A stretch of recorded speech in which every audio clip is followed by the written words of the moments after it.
So why did I buy a Tesla, or Tesla, depending on how you pronounce it? Gotta say, you know, I am not against gas-powered vehicles, burning fuel. I'm not against any of that. None of that is why I bought a Tesla. I know it's supposed to be more environmentally friendly, which is always a bonus. I mean, you know, this is the only planet we have and the only environment we live in, right?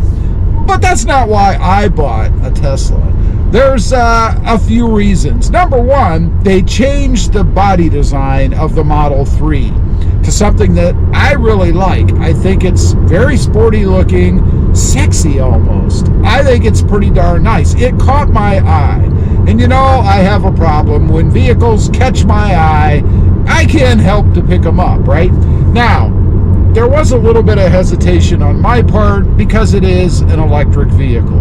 You know, you always worry about range and charging and all that stuff. And I have to say, from my perspective, that's not such a big deal because it's going to be used locally for me. I'm not going to take any long distance trips and have to plug in at a station somewhere. I'm not doing that. And honestly, if it were my only vehicle and I had to do that, I probably would not have bought a Tesla, only because I'm too impatient to have to worry about sitting and waiting for a vehicle to charge.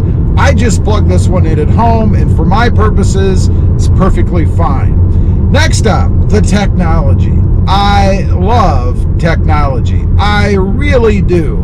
And I think the Tesla is probably the most advanced vehicle you can get out there. I mean, everything in it.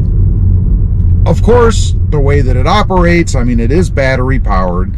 The screens, the cameras, the braking, the systems, I mean, all of it is just awesome. And you know, when I first drove a Tesla a few years ago, I was not a big fan of the regenerative braking. If you didn't know, when you let off the gas pedal, the Tesla wants to stop.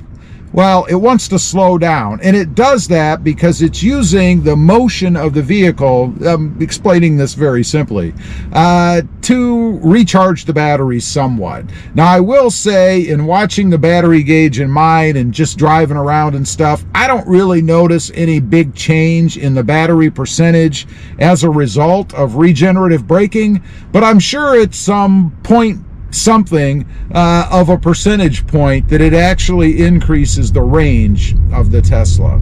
Now, price-wise, you always got to talk about price, right?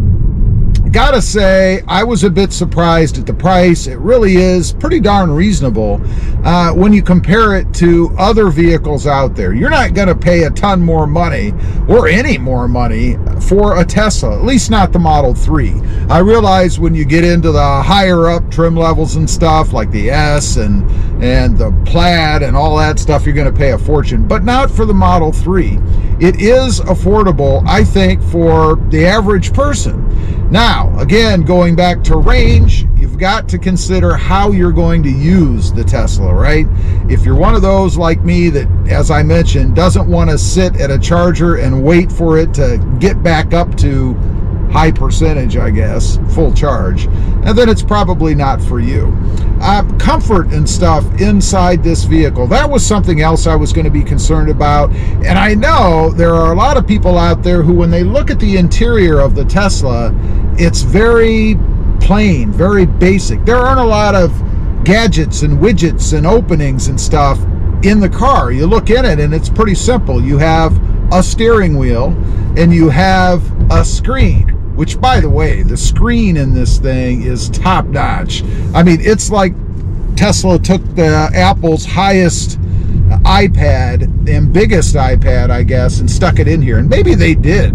I wouldn't be a bit surprised. I mean, why not? They already have an awesome product. Why not utilize it in the vehicles as well? So I think it's pretty darn awesome. I am not disappointed in the car in any form. Of course, it's new to me. If you didn't know, this is the first EV I've ever had. I did have a Prius before this, the redesigned Prius.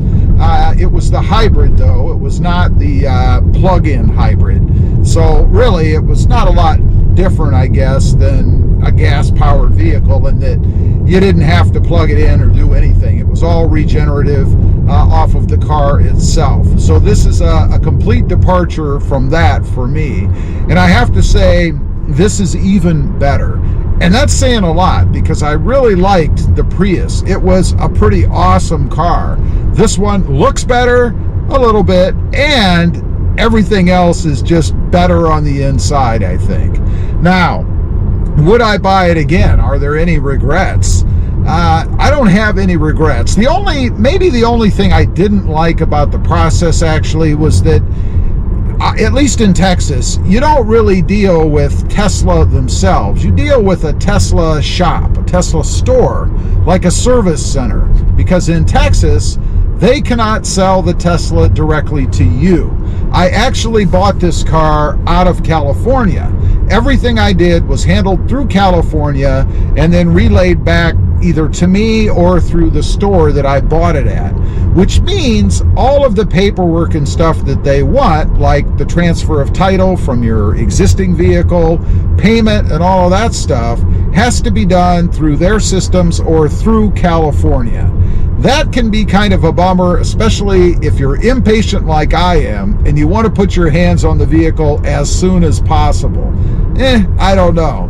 Another thing that I've kind of had to get used to with an electric vehicle, or particularly the Tesla, is no key fob. I don't have a key fob. I was wondering how they were going to do that. And what they give you now is a card. It's like a credit card. And you can touch the pillar over here to unlock the car, initiate it, if you will, and then set it inside the charging station inside the car.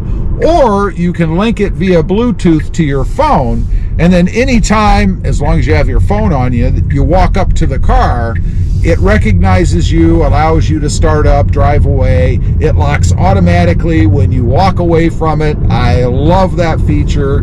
I don't have to worry anymore about whether I lock my car or not. It does it all by itself. The last thing I'm going to mention about this, and I know this really isn't why I bought it, but it kind of is because of technology. Again, that was one of the big reasons that I bought this car. Is that steering wheel with no stalks on it. You don't have a turn signal lever, or a windshield wiper lever, or a bright light lever, none of that stuff. Everything is incorporated in the steering wheel, including the turn signals. There's two buttons that you push, one for right, one for left.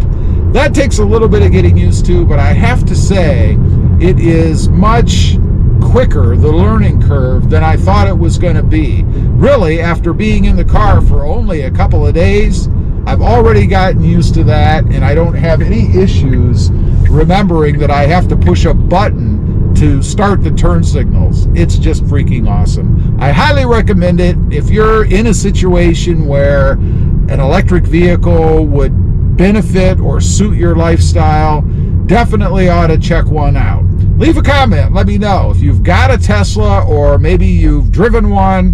What did you think of it? I'd just be curious to know. Thanks for watching. Stay safe out there.